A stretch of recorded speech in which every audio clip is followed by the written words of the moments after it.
Oh, Susanna, we are not mundane. Like, we are living magic. Hell does divinity mean to me, and how do I feel connected to it? How do I reconnect to it? We're road tripping today, but I'm getting a bagel first. The world goes on. I sing my song. Yeah, it just tastes like sugar. I always take an Adderall when I'm gonna drive. It helps me stay focused on the task at hand. I have ADHD. I don't know if I've ever really talked about it. I'm gonna listen to some music, but then I did download the book Verity by Colleen Hoover because like everyone has been talking about it for a while. And so I'm gonna listen to that for some of the drive as well.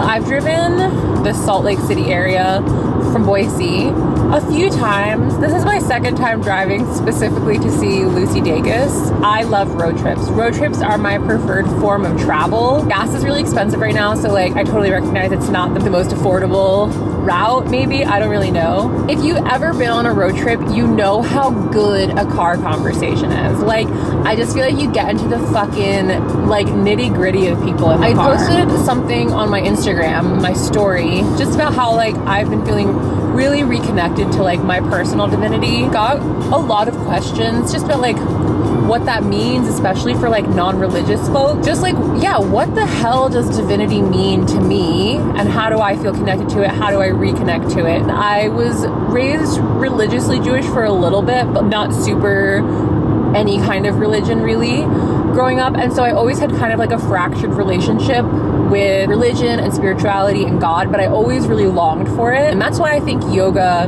was so resonant with me, because it just gave me this like really profound feeling of holiness. You know, yoga is so, I don't identify as any particular religion right now. I love Judaism. I'm currently reading a bit more about it. I'm trying to get kind of more connected to that part of my heritage. But where the hell was I going with this? Divinity.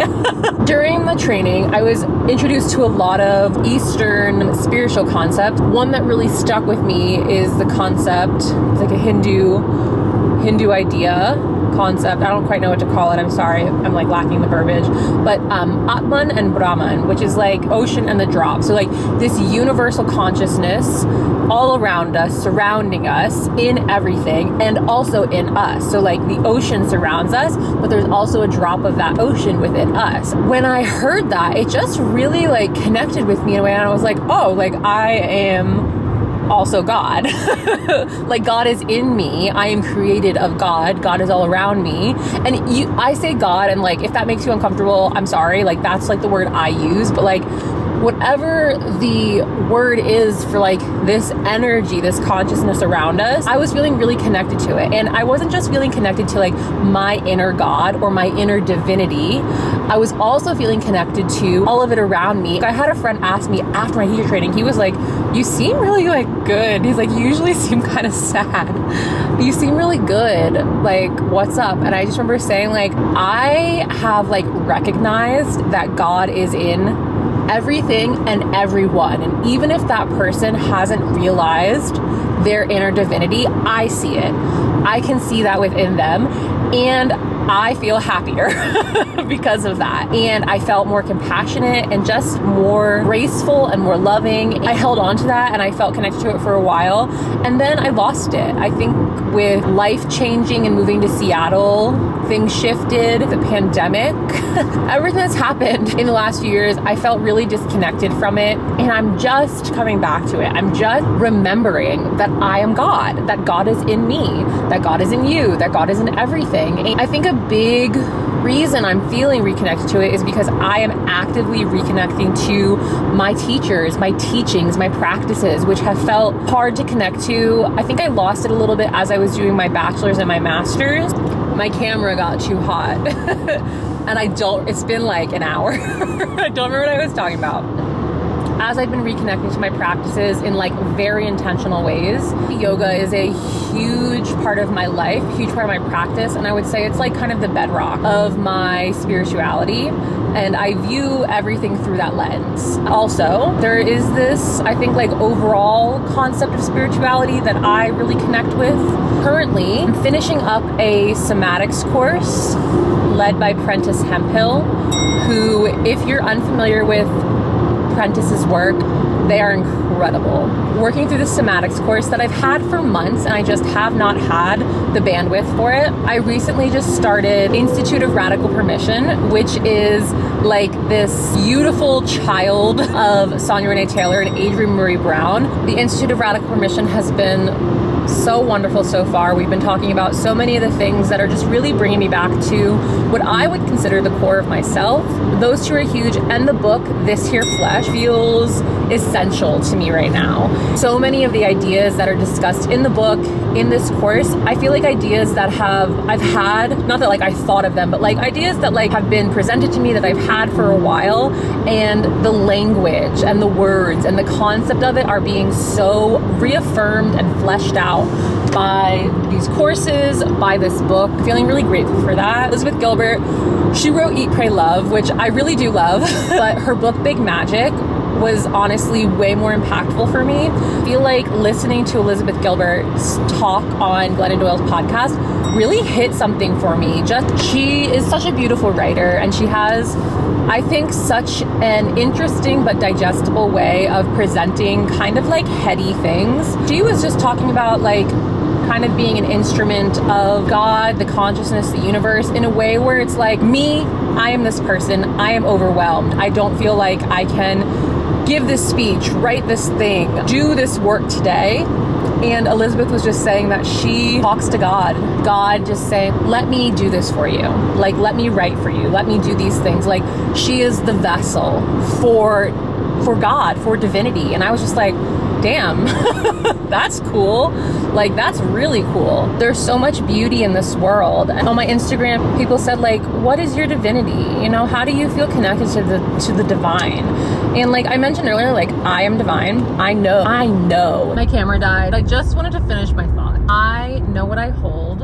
I know I'm created of the same wonder and magic that the world around me is. I give myself space to be aware and to notice the magic around me. I also notice it within myself. A big gust of wind or a warm breeze moving through reminds me that I have my breath, and that my breath is a little version of the wind. Bodies of water have always been really special, and like, we're made of water. And when I see rivers and oceans and waterfalls and these things just flowing and moving and being powerful and soft at the same time, I am also reminded that I am all of those things. It's as simple as that. The awareness of the divinity in myself makes me more aware of the world around me, and the divinity of the world around me makes me more aware of the divinity in myself. And it is a beautiful blessing and a gift. I'm just feeling very grateful for all of it.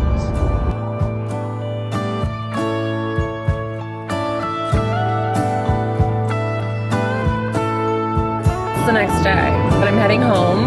Last night was wonderful. I got a t-shirt. Briefly want to finish the conversation that we had yesterday about divinity and offer some ideas on how you can kind of like reconnect to yours. Ask yourself when you feel the most in awe, when you feel just the most mouth open, wondering at the world. I think the more often we can connect with the wonder around us, the more often we'll be able to connect with it with ourselves. There's a reason I end all of my yoga classes with be in awe of yourself. I don't think people are reminded enough. We are living magic. Thinking about the moments and the activities when you feel really whole. For me, when I'm dancing, I feel so whole, especially if I'm dancing like in a crowd with other people.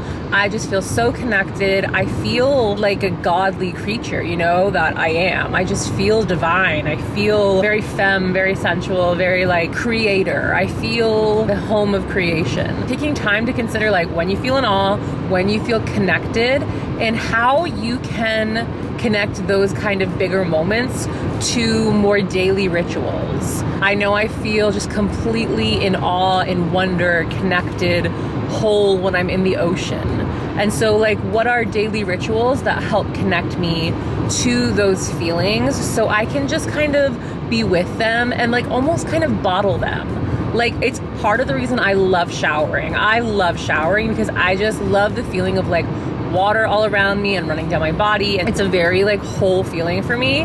And I often use like very sea scented things like salty, citrusy, coconut, things that just kind of remind me of the beach and the ocean. Is it perfect? No, but it does remind me of how I feel when I am in the ocean. And that would be my biggest tip. Not like a great tip. I mean, like doing practices, reading, taking courses, like these are all great things. But as far as like practical things that you can do right now, what is the big version of this thing and what is a smaller version that I have at my fingertips? Hi friends, I'm just editing this vlog right now and realizing I never filmed an outro and I didn't really come to much like resolution. And so all I'll say is I agree with everything I said. I think more than anything, simplicity. It's really easy to over-intellectualize spiritual things. In my opinion, they're not intellectual. They're visceral. They are embodied. It doesn't mean we can't think about them and have like critical thought around them and be interested and read and like be academic with it, but it's not a requirement. It's not a requirement of divinity or spirituality to know everything, to know every practice, to know every right word. You don't need to read every book, watch every movie, listen to every podcast. You can start trying to find what your divinity means to you right now. I guess I don't have a lot more to say. I'm not one to like force a conversation where I feel like enough has been said. I'm trying to incorporate more like chatty kind of, I don't know, cool aunt, big sister advice into this channel. And so I did pull my Instagram. And so if you're not following me there, please follow me there. I do a lot of like interactive things to make sure that like my content is serving y'all, serving the community, serving the audience, serving the people who are here with me and who support me. So thank you so much for being one of those people. Thank you for being here. If you have any questions, comments, curiosities, please leave them below. As I've said before, I don't necessarily answer all my comments, but I do read them all. And so thank you for being here. Thanks for watching, and I will see you next time.